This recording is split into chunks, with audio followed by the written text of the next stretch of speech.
Okay, so let's take a look at Schoology. What are we doing today? It looks like we are going to stay on with me for a little bit. I'm just going to do a little bit of review. And then after that, you're going to go into LT1, take the next quiz that's coming up. And then remember that quiz is going to be averaged into a major grade. So before we actually do any review, I want to give you a heads up that I have updated the grade book. The only three grades that I have put in have just been completion grades. Did you watch the video on Ingenuity? Did you watch the video on Ingenuity? Did you watch the video on Ingenuity? So either you got 100 or a 0. Now, at some point, I'm hoping that you're going to want to clear that 0 if you have a 0. And so when you end up doing something, I'm not going to see that you have it done specifically. I'm not going to check every day for all my classes. That would be like 150 kids I have to check on every day. So can you please take charge of your own education and your own class and your own grade and email me? So if you see that you got a 0 because you have not watched an Edgenuity video yet, then go ahead and email me once it's done, and then I'll go ahead and give you your grade for it. Okay, but at this point, it's like 2 weeks overdue, so it's going to be a late grade. It's going to be a 70, but of course, a 70 is better than a 0. Okay, so please just get it done as soon as you can. We still have 2 weeks of virtual learning. So, for better or for worse, you're still stuck online for 2 weeks, which means that there's not that much I can do to help you because I'm not at home with you.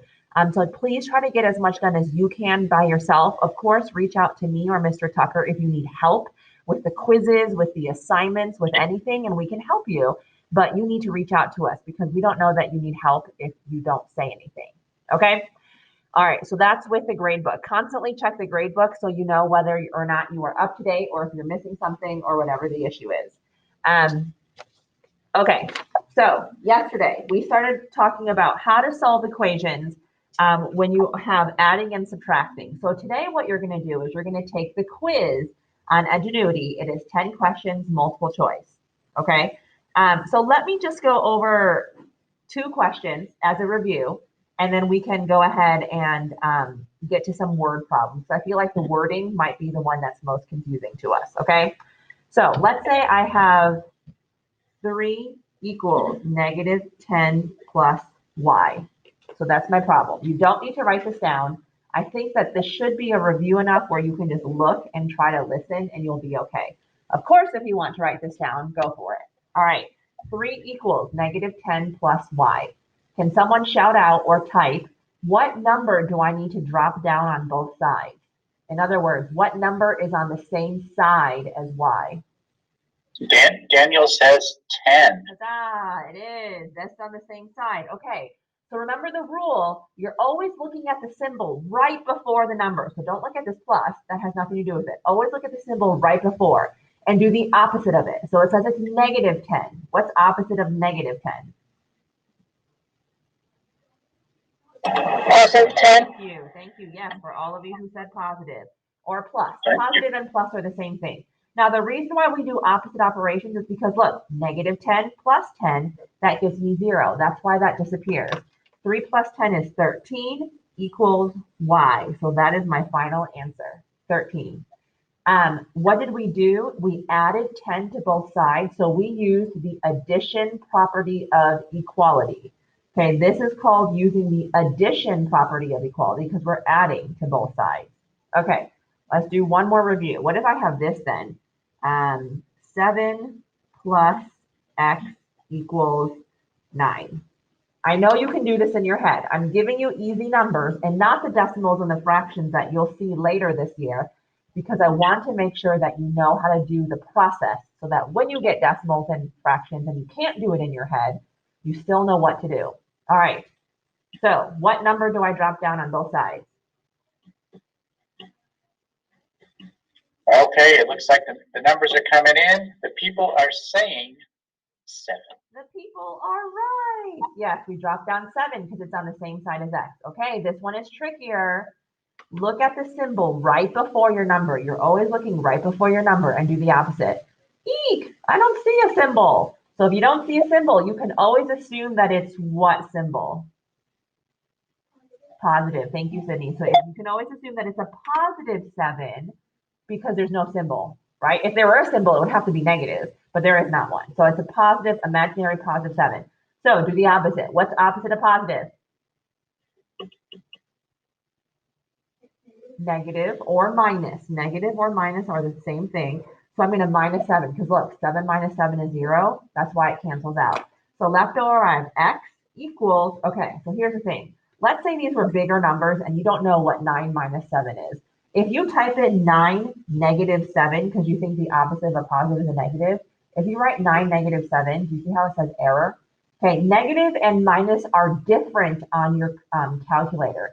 The negative symbol is down here. The minus symbol is to the right. You would never write 9 negative 7. Like that just doesn't make sense. But you could write 9 minus 7, and that's how you know that your answer is 2. Okay, let's do some, oh, before I do that, sorry.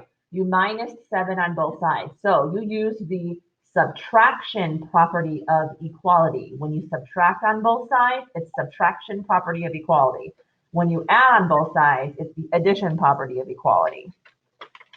Okay, here's a word problem that you're going to see on today's quiz. And I feel like you know how to do it, but the way that they write it is just super weird. So they write, what is the solution? And they say x plus 17 equals 20. Okay, so I feel like you know how to solve this, but the answer choice is really weird. So first of all, if I were to solve this, what number do I drop down on both sides? 17. I drop down to 17 on both sides. Thank you. Now, how do I move the 17? Add, subtract, multiply, divide. Subtract. Remember, always look at the symbol right before. Opposite of a plus is a minus. So I'm going to minus 17 on both sides. So I know the answer is 3. But this is how they might write the answer choice. They might say, oh, here's answer choice C or whatever it is. They might say, okay, they're going to write it like this, or answer choice A.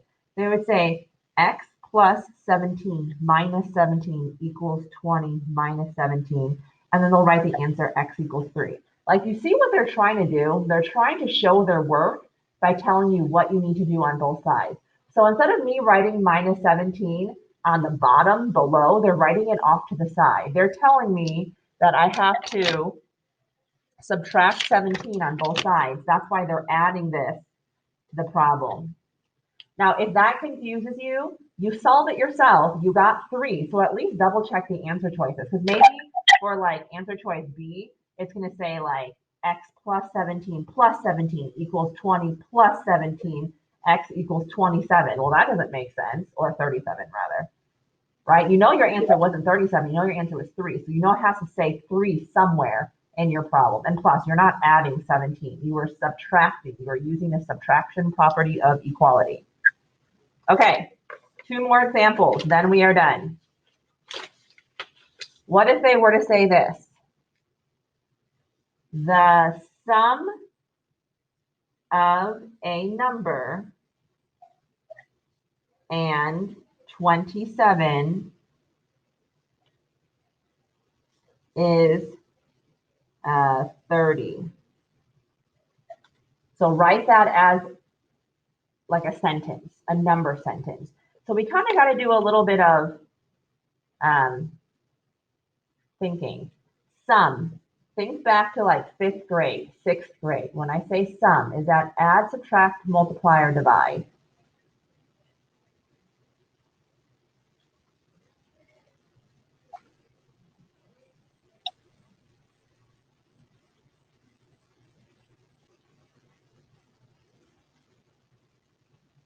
Oh, she said x plus 27, this is Jama, equals 30.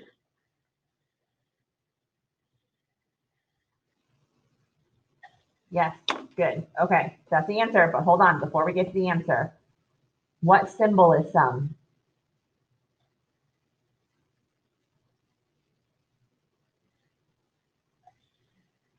Add, subtract, multiply, or divide, do you think? People are saying add. Yes, sum means add. Okay, oh, you can't say that. Sum means add. Okay, if I were to say a number, I don't know the number. So whenever you see a number, what can I write for that?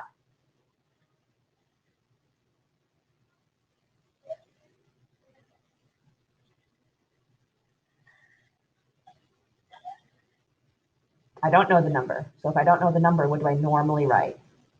A letter. A letter. So let's do X, Y, Z, W, Q. 27 we know is just 27. 30 we know is just the number 30. So we finally have the word is. Does anyone remember from yesterday? What symbol is the word is?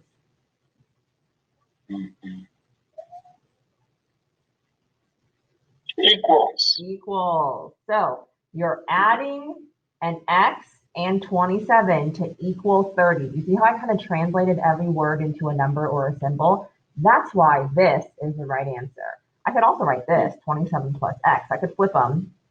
And the reason why I can flip it for adding but not subtracting is because the addition property, it like 3 plus 2 is the same thing as 2 plus 3. But like if you subtract 3 minus 2 is not the same thing as 2 minus 3. So that's why you can flip for adding, but you can't flip for subtracting. Okay. I think isn't that called like the commutative property? Yes. Or the associative property of addition? Oh gosh, I don't know. I don't remember 6th grade. I don't know. Yeah, I don't know. Something like that. Yeah. Okay. Last one. Here's a word problem.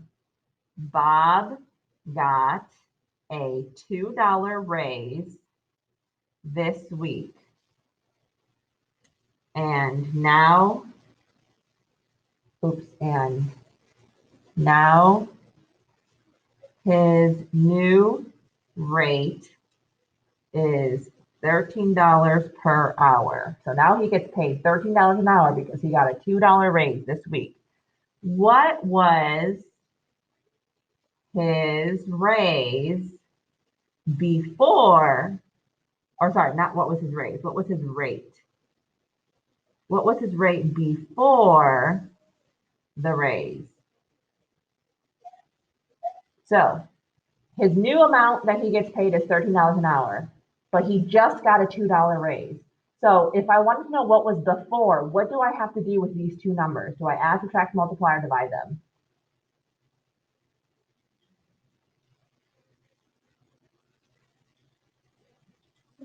You have to subtract them, right? To see what it was before. 13 minus 2 gives you 11. So if I want to write the actual equation, I could say, here's what Bob had before. Now let's add the $2 raise to it, and now it's $13.